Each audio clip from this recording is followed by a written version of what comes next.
상위 종목 알아봤고요. 이어 전략 세워보겠습니다. 김민수 레몬리서치 대표 전화로 연결돼 있습니다. 대표님 안녕하십니까? 네, 안녕하십니까?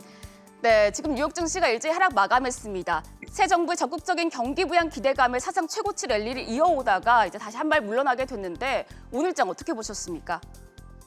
네, 시장은 그냥 완연하게 조정이다라고 봐야 될 것 같고요. 그만큼 많이 올라온 시장에 따른 여파가 이제 어느 정도 좀 완숙미를 보여주기 위한 조정의 흐름들이 나오고 있다라고 보여지고 있는데 네. 가장 먼저 달러화죠. 달러화가 다시 강세로 가면서 인덱스 기준으로 90대가 넘어가기 시작하다 보니까 위험 자산 쪽에 변화가 나오고 있고요. 대표적으로 이 비트코인이 좀 강하게 끝없이 오르던 모습들 쪽에서 강한 충격이 나왔다는 부분들, 이 부분이 아무래도 시장에 의미하는 바가 좀 크다고 봐야 될 것 같고요. 그와 함께 또 보여지고 있는 10년물 국채금리 같은 경우도 상승세로 이어진다라고 하게 되면 네. 벌써 1.1%대까지 들어오는 상황들이죠. 그러면 이런 부분들에 대한 약간 시장의 부담감도 살짝 커지게 나온다라고 보여지고 있는데, 게다가 또 오늘 나왔던 얘기 중에 하나가 이제 트럼프 대통령의 탄핵 얘기, 이 부분은 시장에 직접적으로 미치는 영향은 제한적일 것 같습니다만 아무래도 시장 분위기가 정치적인 불확실성 관련된 얘기를 좀 더 할 수 있는 그런 분위기다 보니까 조정의 빌미 역할도 했다고 봐야 될 것 같고요. 또 하나 14일이 또 중요하게 봐야 될 날인데, 네. 이날 14일 연준의 파월 의장이 통화 관련된 여러 가지 얘기를 할 걸로 보여지고 있고, 그날 마찬가지로 바이든 대통령이 경기 부양책 관련된 쪽의 얘기를 또 상당 부분 나올 수 있는 부분이기 때문에 이날을 좀 주목을 한다라고 하게 되면 시장의 동력은 약간 흔들릴 수 있는 상황이고 좀 기다려보자라는 입장으로 나올 수 있기 때문에 아직까지 시장의 어떤 강한 반발매보다는 차익 매물에 집중하는 흐름들이 당분간 이어질 가능성이 높다라고 바라보고 있고요. 이 종목별 동향을 본다고 하더라도 대부분의 기술주가 한 2, 3%대 약세를 보이면서 좀 부진했는데, 네. 그나마 그래도 바라볼 수 있는 쪽이 TSMC와 관련된 엔비디아 관련된 반도체주는 여전히 강세 기조가 이어지고 있다라는 부분들과 함께 또 하나 이제 정유주도 엑스모빌과 함께 그래도 좀 견조한 모습들을 보여주고 있는 흐름들이고요.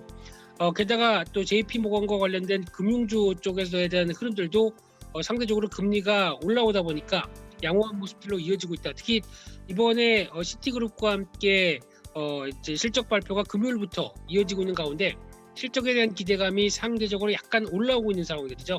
이 시장이 좋다 보니까 예대 마진이 아니라 어느 정도 평가 운용 이익에 따른 기대감들이 높다라는 관점들도 하나의 포인트가 되지 않나라는 생각들인데, 전반적인 분위기는 일단 쉬어가겠다라는 분위기가 뚜렷이 나왔다고 보여지는 미국 시장의 하루였습니다. 네, 시장의 동력이 약해질 수 있다는 가능성을 보여준 하루였습니다. 지금 대표님, 증시와 함께 고공행진하던 테슬라가 큰 폭으로 하락을 했습니다. 이걸 단기 급등에 따른 숨고르기로 봐야 할지 아니면 추세 전환으로 봐야 할지 궁금한데요. 추세 전환은 아닌 것 같고요. 네. 일단 지금 아무래도 빠르게 올라오다 보니까 부담감, 특히 이제 여러 가지 경쟁에 대한 의식을 좀 주가도 신경을 쓰는 것 같습니다. 대표적으로 니오라고 하는 중국의 전기차가 생각보다 반응이 괜찮다라는 분위기다 보니까 이번에 모델 Y와 함께 이제 중국 시장에 진출하려고 하는 분위기 쪽에서 약간 경계감이 높아지고 있는 상황들이고요.